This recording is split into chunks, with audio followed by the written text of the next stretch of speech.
एक मिनट शांत रहो, तुम्हारे घर ना ईडी आ जाए। द लाइव टीवी, सच सबसे आगे।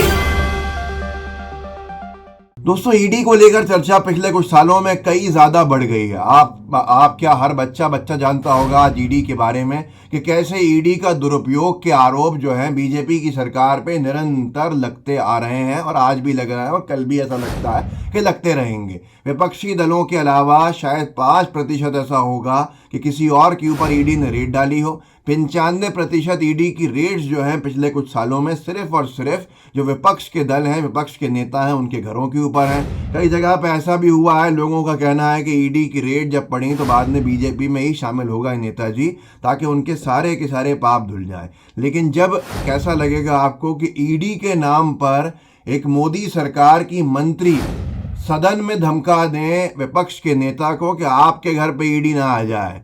चर्चा चल रही थी दिल्ली के ऑर्डिनेंस के कानून को लेकर, जिसके ऊपर बहस चल रही है सदन के दोनों जो हाउसेज हैं उसमें। वहाँ पर मीनाक्षी लेखी जी, क्योंकि खुद भी दिल्ली से सांसद हैं, वो मंत्री हैं मोदी सरकार की, वो खड़ी हुई थी चर्चा करने के लिए। विपक्ष से किसी नेता ने कुछ कहा ईडी के बारे में तो उन्होंने कहा शांत रहो, कहीं तुम्हारे घर भी ईडी ना आ जाए। इस तरह की धमकी के बाद सोशल मीडिया के ऊपर जम के चर्चा होने लगी कि जो दिल की बात थी वो जुबान के ऊपर आ गई। बाद में भले ही उसको लाइटर नोट पर ख़त्म करने की कोशिश की हो, जनसत्ता ने इसके बारे में लिखा कि शांत रहो, कहीं तुम्हारे घर ईडी ना आ जाए। सदन में बोली केंद्रीय मंत्री मीनाक्षी लेखी, आ रहे हैं ऐसे रिएक्शन। मीनाक्षी लेखी ने जवाब देते हुए कहा शांत रहो, कहीं ईडी तुम्हारे पास ना आ जाए। इस पर सोशल मीडिया पर कई लोगों ने कई सारी बात लिखी। सदन ने मीनाक्षी लेखी ने क्या कहा वो सुन लीजिए। जनसत्ता ने लिखा है इसको कि बहस के दौरान मीनाक्षी लेखी सदन में बोल रही थी तो किसी नेता ने ईडी का जिक्र करते हुए उन्हें टोक दिया। इस पर मीनाक्षी लेखी ने जवाब देते हुए कहा शांत रहो, कहीं ईडी तुम्हारे घर ना आ जाए। हालांकि चेयर की तरफ से भाजपा सांसद को टोका गया।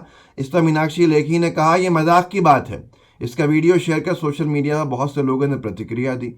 सुप्रिया श्रीनेश जी ने इस वीडियो को डाला है, पहले आप वीडियो देख लीजिए और अंदाज़ा लगाइए कि कितना अहंकार आज भाजपा के नेताओं में आ गया और कितना भरोसा ईडी जैसे संस्थानों पे हो गया है कि ये कहीं पर भी ईडी की धोस देने से अब बचते नहीं हैं, बल्कि अब तो खुलेआम शायद कहने लगे हैं। देखिए इस वीडियो को, मीनाक्षी लेखी जी हैं वीडियो में, देश की लोकसभा का सदन है, केंद्रीय मंत्री के रूप में वो भाषण दे रही हैं और दिल्ली से आती हैं, इसलिए दिल्ली के ऑर्डिनेंस बिल पर चर्चा होने में शामिल है। लेकिन क्या कहा उन्होंने जब ईडी को लेकर एक सदन के सदस्य ने चर्चा की एक बात उनसे बोली तो जवाब क्या था उनका, सुनिए। और ये बात, अरे ईडी, एक मिनट शांत रहो, तुम्हारे घर ना ईडी आ जाए। सुप्रिया श्रीनेश जी ने इस पर लिखा है ये भाजपा सरकार में मंत्री हैं, सदन में खुली धमकी दे रही हैं, ईडी तुम्हारे घर ना आ जाए। समाचार समाप्त। इस तरह की चीज़ें अब शायद बहुत सामान्य हो गई हैं और हमें भी शायद सामान्य लेना पड़ेगा, क्योंकि बीजेपी के नेताओं का अहंकार जो है वो चरम सीमा पर पहुंच चुका है।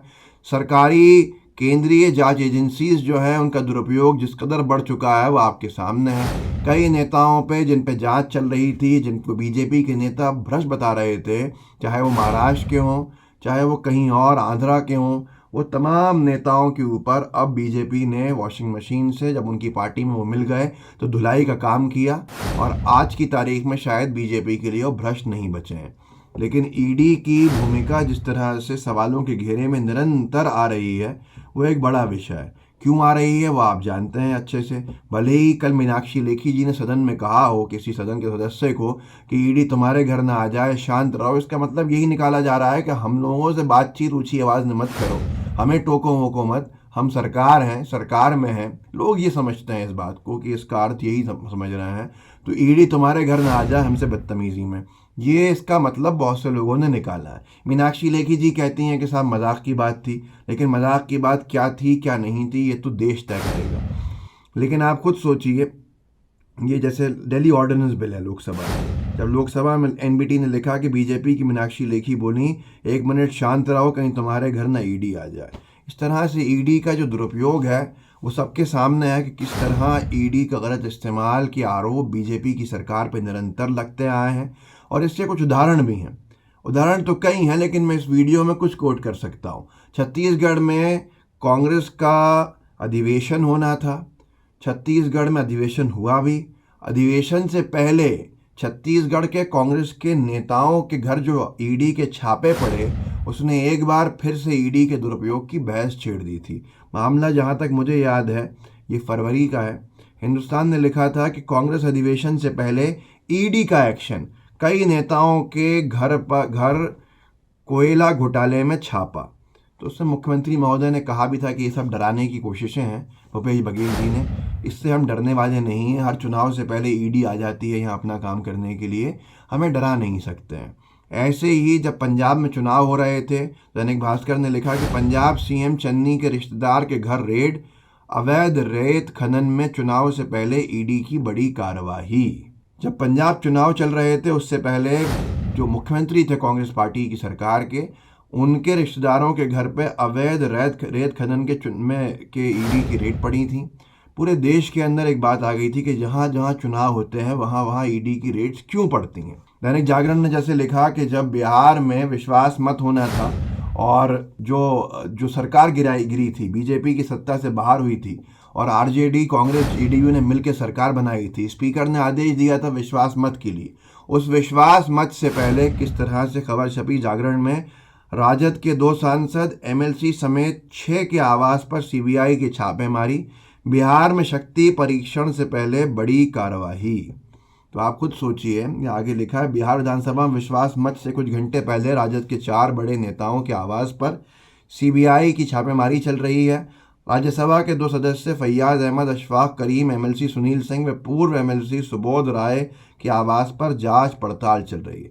ये तब हुआ था जब बीजेपी को बाहर करके आरजेडी, जेडीयू और कांग्रेस ने सरकार में आने का काम किया था, सरकार बनाने का दावा पेश किया था और सदन के फ्लोर के ऊपर अपनी शक्ति जो है वो साबित करनी थी कि उनके पास बहुमत है, बहुमत सिद्ध करना था। और उस वोटिंग से पहले ही सीबीआई की और तमाम एजेंसीज की छापेमारी थी, उसने कई सारे सवाल खड़े कर दिए थे।